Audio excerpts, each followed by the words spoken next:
Our next guest we've had on several occasions, and we asked them to come back because they're a specialist in Hondas, Toyotas, Lexus, Acura, and Subaru, and absolutely extraordinary in commitment to integrity, core values, quality, getting the job done right the first time, fair pricing, and we really want you to get to know them well. So please welcome Tom O'Donnell, owner of Preferred Auto Care on Gregg Street in Reno. Thanks, Mitch. Thanks for being here today. We were talking the other day about one of the realities with our current economic status in our country is that people are tending to want to keep their cars a little longer.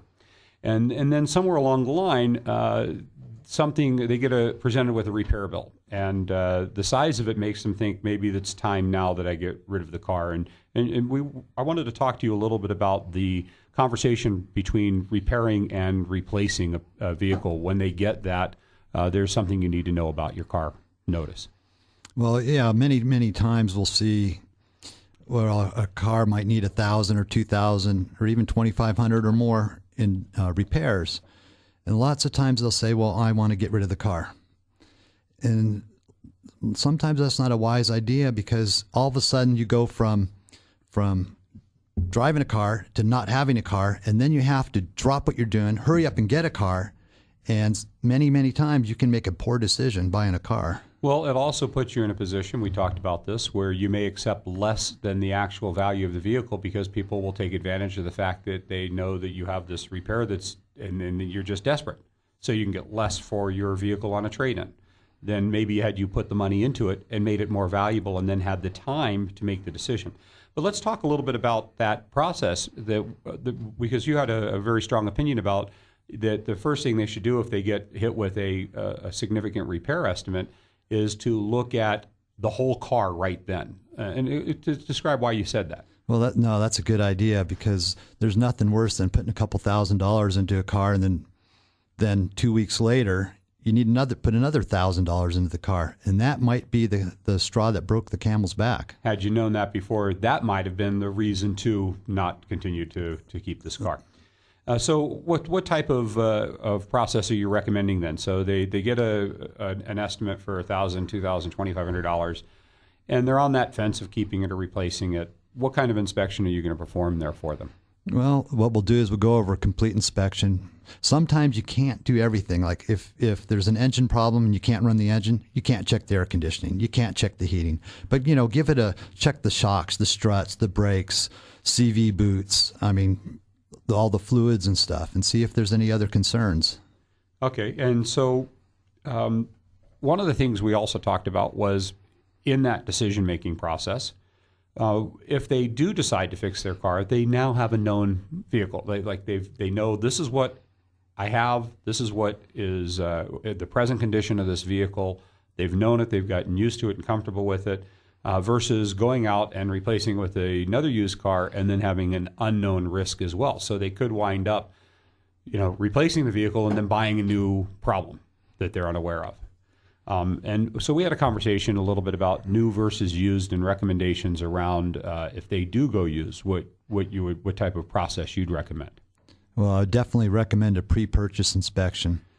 For $50, it can make all the difference in the world. You want to go, do a complete vehicle inspection. You'd hate to buy something that needs more work than what you just, got rid of. And I want you in a moment to describe the inspection process you're talking about. And also I want to talk about the fact that there's a pre-purchase and a pre-sale inspection, and they're both equally of importance. But on our website, we offer videos that help people perform when they're out buying a car.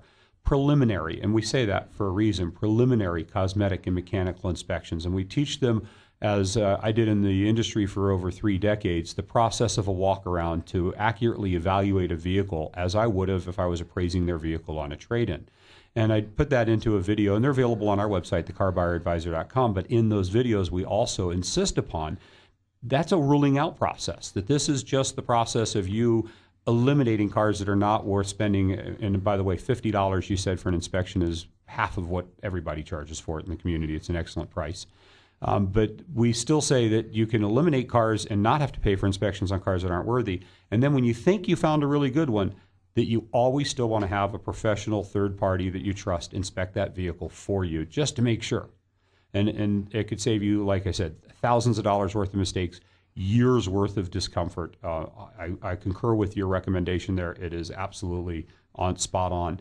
And there's a pre-purchase and a pre-sale. So what would be the difference for somebody that was thinking about selling their car even and having one up front? It wouldn't be a bad idea to have, if you were planning on selling your car, to have it inspected before you sell it. If there are issues and you don't want to fix them, you can confront the purchaser with what they found.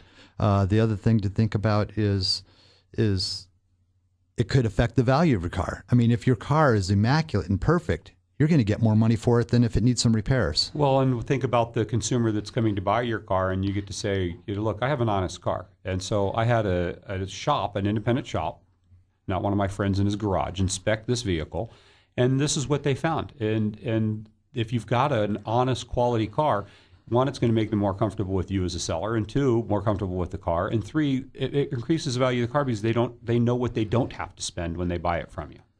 So we recommend the pre-sale inspection process too before you go put your car on the market. There may be a couple things you can take care of that will make that car more desirable as well. I think this was really interesting. You had suggested that if somebody's out, and there's specific makes you do these on, which is the Honda, Toyota, Lexus, Acura, and Subaru. But if somebody's out buying one of those cars and they bring a car from a dealership over to you and it fails, I loved your policy on this. Share it with our listeners. Well, if we do a vehicle inspection on a car and the car just needs too much work and they decide not to purchase it because of the amount of work that it needs, we will inspect another car for them, but we won't charge them for the second inspection.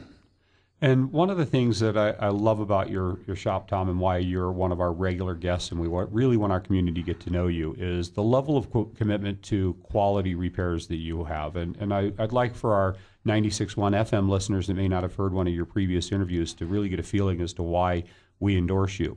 And it goes into parts, OEM parts, the training, the credentials of your staff. Share with them what they can expect when they come to Preferred Auto Care. Well, they can expect my smiling face, quality workmanship, quality parts. Most work we get done in one day. Well, I think that was really, I'm glad you said that because I remember that you do almost everything by appointment so that they're not going to have their car there for weeks at a time. You don't store cars there. No, we will not overbook. And so you can expect to be in and out and have your car back as quickly as physically possible. And what you said is your smiling face. And it's one of the greatest qualities of your business is you are the person that they greets them. And you make sure that the repairs are honest and needed, that you're not the type of individual that would sell somebody something they don't need. And I've witnessed that by you actually telling people, hey, we found this, but it's really something that can wait until your next change, like brakes or timing belts that are coming up for due. I think one of my favorite stories was when you had an individual that had a timing belt coming due, or what was it? It was a serpentine belt. Serpentine belt.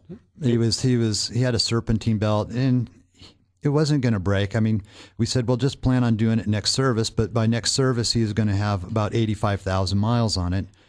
And the timing belt's due to be replaced at 90,000. I says, well, you can do the timing belt at the same time and save yourself some money if you do them at the same time. The labor, I think it was around 4 hours roughly worth of labor to replace the serpentine belt was also, what was it, a couple hours?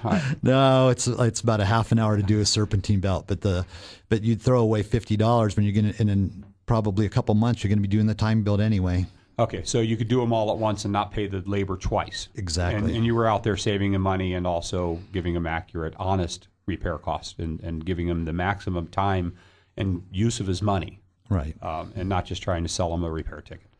And I really respect that. Tell them how they can get a hold of you and reach you and where you're located. We are at 1705 Gregg Street in Sparks, Rock and Gregg. We're open Monday through Friday, 7:30 to 5:30. And our phone number is 355-7033. Thanks for being here today. Thanks, We Mitch. hope to have you back here real soon.